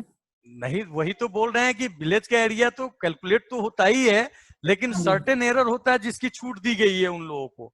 जो आज के एसएस सर्वे में वो भी छूट नहीं है, वो भी सर्टेन एरिया यस, माफ नहीं है। वो आपको 100% अर्थोग्राफ अर्थो इमेज बनाना है, और अर्थो इमेज के अनुसार 100% वर्क होना चाहिए। ये चीज है। अच्छा, एक से लास्ट क्वेश्चन है सर, ये लॉन्ग कोड और सर लॉन्ग और कोड में क्या फर्क है सर? शॉर्ट कोड ऐसे कुछ कल क्लास हुई थी जिसमें हमारा टेक्निकल प्रॉब्लम के कारण मेरी क्लास छूट गई थी, जी तो वो जी, लॉन्ग कोड बताया गया था वो सर। तो कल तो हम नहीं थे क्लास में, लेकिन कोड्स अब क्या है मैथमेटिकल में आप खुद समझते हैं। जैसे सर्किल, लैटिट्यूड और डिपार्चर, नहीं सर, लैटिट्यूड और डिपार्चर के बारे में आपने बताया ना sir. Latitude same. Longitude, yes departure sir. नहीं, लैटिट्यूड लॉन्गिट्यूड एलिवेशन, ये हाँ 3 ठो हाँ। होता है ना, ईस्टिंग जी जी। नॉर्दिंग और हाइट, मतलब यस। समुद्र तल से ये होता है। जो ये होता है ईस्टिंग नॉर्दिंग और हाइट, ये समुद्र तल से होता है। और एक्चुअली जी। एक चीज और आप लोग जान लीजिए कि पहले का जो सर्वे था, उस सर्वे में, कैडेस्ट्रल सर्वे के दौरान में, हर यस कंट्री सर। अपना अपना सेंटर मान करके, अर्थ को सेंटर मान करके, और इस काम को, सर्वे के काम को अंजाम दिया था। अपने यहाँ भी सेंटर माना गया था मध्यपुर के कल्याणपुर गांव को, वहां से 00 कोऑर्डिनेट शुरू करके, क्योंकि कर्क रेखा वहीं से गुजरती है, तो जिसलिए वहां अंग्रेज उस समय थे, तो उसी को 00 मान करके सर्वे का काम शुरू किया था मध्य प्रदेश के कल्याणपुर से। वो सब तो बताना भूल गए हम, मतलब टाइम नहीं रहा, फिर नेक्स्ट मतलब कभी सर क्लास होगा तो उसमें बताएंगे। टोटल, और आज सर के डेट में सुन लीजिए, आज के डेट में उसी चीज को, वही कारण था जो अलग अलग कंट्री अपना अपना सेंटर मान के जो सर्वे किया था, जिसके चलते जब यूएसए ने बम गिराया था सेकेंड वर्ल्ड वार में जापान के ऊपर, तो वो टारगेट पे नहीं गया था। उसी दिन से यूएसए ने ये ठान लिया था कि पूरे पृथ्वी का सेंटर एक होना चाहिए, तो उसने अपना कंट्रोल रूम बना करके जीपीएस को भेज करके बहुत दिनों तक ऑब्जर्वेशन करता रहा, कई एक साल तक। 1984 में, 1984 में WGS 1984 जो यूज करते हैं, जिसमें उन्होंने लंदन को, ग्रीनविच मेरिडियन लंदन जो है, उसको जो है ना 00 कोऑर्डिनेट माना, और वहीं से हिदायत दिया गया कि सारा, अगर मतलब वही को 00 कोऑर्डिनेट मान करके अगर आप सर्वे का काम करते हैं लैंड का, तो सभी का एक्यूरेट होगा, और सभी एकदम एक्यूरेट एग्जैक्ट पोजीशन पे कोई भी चीज को फायर किया जा सकता है। ये चीज हुआ था। Yes sir. यस जैसे, हाँ सर, टोटल स्टेशन जैसे हम फिक्स करते हैं सर। जी हेलो। जी। हाँ, तो सर टोटल स्टेशन फिक्स करने के बाद क्या हमें उसका आरएल भी फाइंड आउट करना पड़ेगा क्या सर, किसी पॉइंट को लेने के लिए? किसी पॉइंट को लेने के लिए क्या आरएल? जैसे हम किसी एरिया को हम मेजर करना है सर, तो एरिया को मेजर तो उसके करना लिए है ना, आरएल। तो टोटल स्टेशन से जब आरएल। एरिया को मेजर करेंगे ना आप, तो एरिया को मेजर करने के लिए कम से कम 3 पॉइंट तो आपको चाहिए, तभी आप एरिया बना सकते हैं। 2 पॉइंट से तो एरिया नहीं बनेगा, ये आप जानते हैं, जानते हैं या नहीं और जानते हैं? यस सर, जिस 2 पॉइंट, पॉइंट पे जब हम 3 अगर, पॉइंट अगर ले लिए आप, तो तीनों पॉइंट को मशीन में इफेक्ट बटन, अभी हमने बताया था कि इफेक्ट बटन से जब जाएंगे और एरिया का, मतलब ये बना लेंगे आप, एरिया का ऑप्शन, एरिया का कोई फोल्डर बना लेंगे, उस फोल्डर में वो तीनों पॉइंट को सिस्टमेटिक ढंग से ऐड करेंगे, तो वो तीनों पॉइंट का एरिया दे देगा आपको। या पॉलीगॉन है 4 पॉइंट का, उसका भी एरिया दे देगा आपको। या आप मतलब कि सिर्फ ट्रावर्स का, सिर्फ 3 सीमानी लिया है, तो उसका भी एरिया दे देगा।